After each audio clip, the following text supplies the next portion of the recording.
আর দিদি অত ঘন ঘন বিরক্ত হলে হবে না।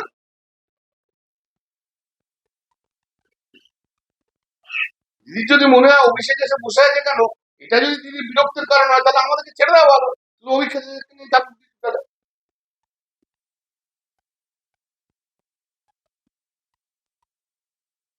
বাংলার কোটি কোটি মানুষ আর লক্ষ লক্ষ তৃণমূল কংগ্রেসের ওয়ার্কারের জন্য মমতা দি বাংলার নেত্রী হয়েছে।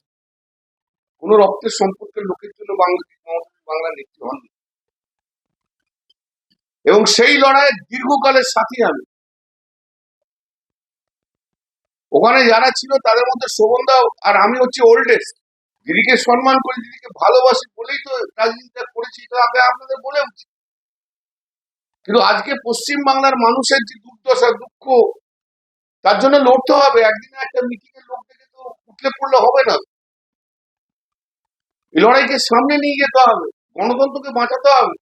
আজ আমি ছেড়ে দিয়ে বাড়িতে বসে যেতে পারি, কি এসে যাচ্ছে আমার জীবন যৌবন, আমার প্রফেশন, আমার সংসার, সবই তো মমতাদির জন্য স্যাক্রিফাইস করেছি। আর যদি অভিষেক করে তাহলে প্রবলেম হয়ে যাচ্ছে আমাদের। আমি ওই 80 জনের মতো আর 20 জনের মতো নয়।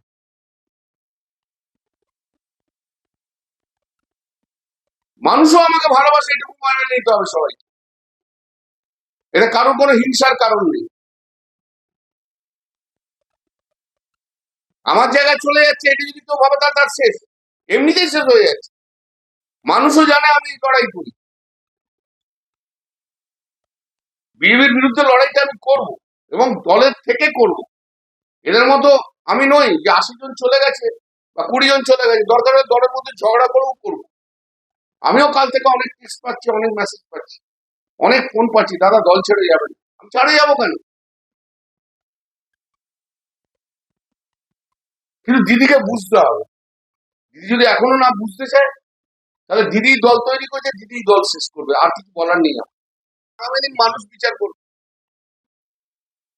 আমাকে একজন কি বলেছিলেন, আমি হরিণঘাটা দিয়ে যাচ্ছিলাম সেদিকে, I was attacked by the BJP on that day. Alone I was there. একজন ভদ্রমহিলা এসে কি বলেছিলেন, যার মানুষ, দিদিকে বেরোতে বলুন, দিদিকে ঘুরতে বলুন, না তো আমরা সাহস পাচ্ছি না। অভিষেক ব্যানার্জি কি করছে? শুধু নিজের বাড়ি আর কালীঘাট বলতে হবে না, বেরোতে হবে ভাই। ডিম খায়, লাঠি খায়, ঝুল যাই খায়, গালাগাল খায়, এটা তো রাজনীতির অঙ্গ। ঘরে বসে থাকলে তো হবে না। আজও পর্যন্ত পশ্চিমবাংলার মানুষ মমতা দিকে চাইছে, বাংলার মানুষ মমতা দির দিকেই তাকিয়ে আছে।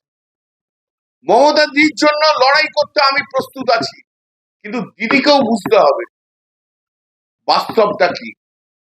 দিদি যদি বাস্তব না বোঝে, তাহলে দিদি যে দল তৈরি করছে, দিদি নিজের হাতে সেই দল শেষ করবে। কেউ তো কানের মধ্যে গুঁজেছে 1 ঘন্টা বক্তৃতা দিচ্ছে, তারপরের মেসেজটা আমি দিদিকে যেটা করেছি মঞ্চ থেকে বেরিয়ে আপনাদের সাথে দেখাবো, দ্যাট ইজ আর 1:15।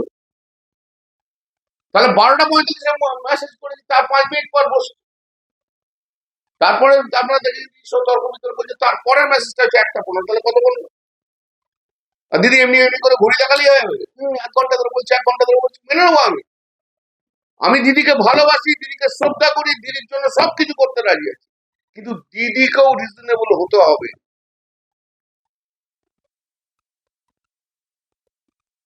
দিদি যদি মনে করে যে দিদি যা ইচ্ছা বলবে তাতেই সব হবে, তাও হবে না। দিদি যদি মনে করে যে কোনো সময় বিরক্ত দেখাতে পারি পাবলিকলি সবাইকে এগেনস্টে, তাও হবে না।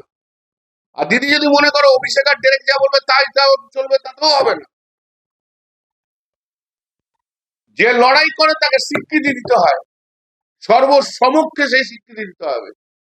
নেত্রীর সঙ্গে সম্পর্ক ভালো, নেত্রী আবার অনেক সময় দূরেও সরিয়ে দিচ্ছে, এটাও তো সত্যি। নেত্রীর সুসময়ের সময় আমি দূরে, নেত্রীর দুঃখের সময় আমি কাছে। যেই নেত্রী দেখলো অপূর্ব ভিড় হয়ে গেছে, সঙ্গে সঙ্গে বিরক্ত প্রকাশ আরম্ভ করলো, সেই একই থিওরি দিদির আরম্ভ হয়ে গেল। নেত্রীর সুখের সময় ববি হাকিম, চন্দ্রিমা ভট্টাচার্য, অরূপ বিশ্বাস, এসব সুদীপ বন্দ্যোপাধ্যায় সব রয়েছে। নেত্রীর খারাপ সময় তো আমি একা রয়েছি। আরজি করের সময় দলের মধ্যে কোন নেতা মমতা দিকে চিফ মিনিস্টার থেকে সরাতে চেয়েছিল? এটা সত্য, এটা বাস্তব। সে বাস্তবকে যদি না মানতে হয়, সেদিনকে আমি আর কুণাল দিদির পাশে ছিলাম, আর কেউ ছিল না। যে সরাতে চেয়েছিল সে কি এখন আছে আপনাদের সঙ্গেই আছে?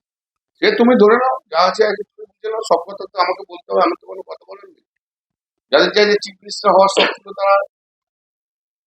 দলের ভেতরে কেউ কি আপনার বিরুদ্ধে নেত্রীর কাছে প্রতিমুহূর্তে কিছু বলছে? আমাকে খুব একটা লোক পছন্দ করে না, আমি জানি।